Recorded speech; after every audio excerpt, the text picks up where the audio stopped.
This week we read What is Enlightenment and the Prolegomena to Any Future Metaphysics by Immanuel Kant. Very difficult read this week. I imagine this video is going to be very short as I have struggled to gain a whole lot of insight from the reading or be able to pull out exactly what he was trying to say.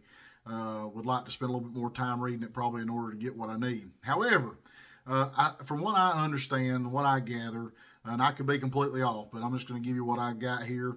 The idea here is that both writings is the idea of being able to reason free of preconceived ideas and learning. That they were in a time of enlightenment, but they wouldn't necessarily enlighten because they had the ability to think freely. If they would let go of, as Bacon talked about, the four idols, and get rid of all those preconceived ideas, get all that stuff, and actually think for themselves, learn it for themselves.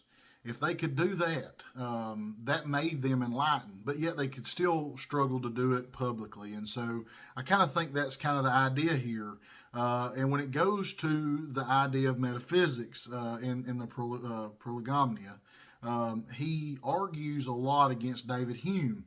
And David Hume had wrote his book based off empirical ideas with skepticism. And so you see that the ideas of metaphysics can be argued by experience, which allows and makes conclusions for and against other people's ideas. And you see that through the characters of Philo and Cleanthes as they argue back and forth. Cleanthes says, well, I believe that God, or I believe reality is this because of this experience. And Philo would say, well, that experience actually doesn't mean that, it means this. And you would see the skeptic side of it.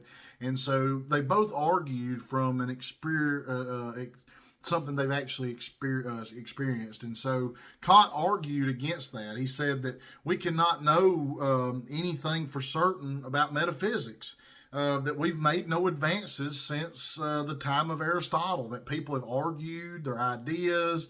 They've used all these different places to make these ideas, but there's no certain topic here. There's no certain thing that you can put your finger on and say, yes, that is a true idea of metaphysics.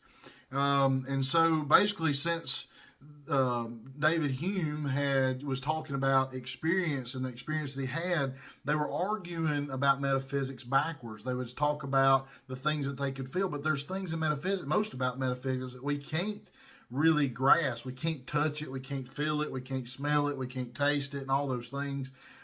So we have to be able to reason beyond our experiences. Now, our experiences may be able to justify our conclusions, but Immanuel Kant argues that our ideas must come from a place of reasoning, that we basically take the knowledge that we know and we start building on that knowledge till we get to a point where we can make a conclusion. And once we have a conclusion, it may be tested by experience, but the truth is that's the only place that we can actually start making some kind of headway on metaphysics. Again, he doesn't state that this will lead to true knowledge about metaphysics or the true science of metaphysics, but it is a ability for them to move forward. He basically wants to look at a different way of looking at metaphysics, so future philosophers and scientists will be able to grow the science of metaphysics based off of a start from the bigger picture, the broader picture, before experiences, and work their way down to a closer idea. That through a priori reasoning, with absolute knowledge or per reason, to be able to understand or to lay down certain concepts of metaphysics. Now, he done this by laying some ground rules and putting boundaries up and saying, hey, that people's been making wild guesses as they've worked backwards from experience because they've had no rules. They've had no way of making any advancements because there was no ground rules on what they could actually say or do. They would say, okay, well, I experienced this, so therefore this must be reality, or I experienced that, therefore this must be God. And so that's where that came from. And Kant says you can't do it that way. There's got to be guidelines, there's got to be boundaries, and it goes all these things are bigger than what you can experience. Therefore, you must start there and work your way down. So the two questions I have here: is there any anything can actually know since this time, since Immanuel Kant's writing?